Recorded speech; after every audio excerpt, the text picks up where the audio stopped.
说到网红美食，就一定不能不提火鸡面了。据说呢，火鸡面的辣呢是它的灵魂属性，有一种让你想象不到的变态辣。那对于爱吃辣的我来说，怎么能错过呢？所以今天就来挑战一下火鸡面的辣度。本来呢，我想加蒸火鸡肉的，但是没有买到，所以只能用鸡蛋来代替了。等我先把火鸡蛋打入锅内煎一下，在鸡蛋的锅边淋上一些水，这样才能煎出完美的鸡蛋。盖上锅盖，稍微焖一下，等到鸡蛋的蛋白凝固，蛋黄还是呈糖心状，就可以开盖了，取出鸡蛋备用。往锅内倒入一些水，加入超火辣的酱包，随后加入爆裂辣度的酱包。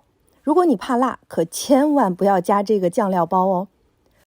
都说这个面饼啊比较偏硬，要煮很久才能熟，所以我冷水就将它下锅了。在煮面饼的时候，我顺便把韭菜切一下，把它切成小段。煮到面饼变软，就给它翻个面，继续煮。等到面条能用筷子夹断，就放入洗干净的黄豆芽，将豆芽压入汤里面，稍微煮一下，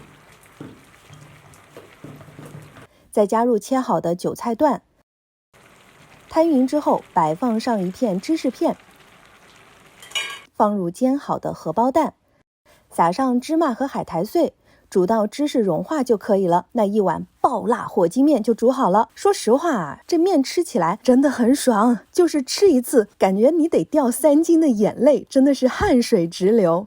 与我们平常吃的辣呢不一样，这种辣呀是干辣。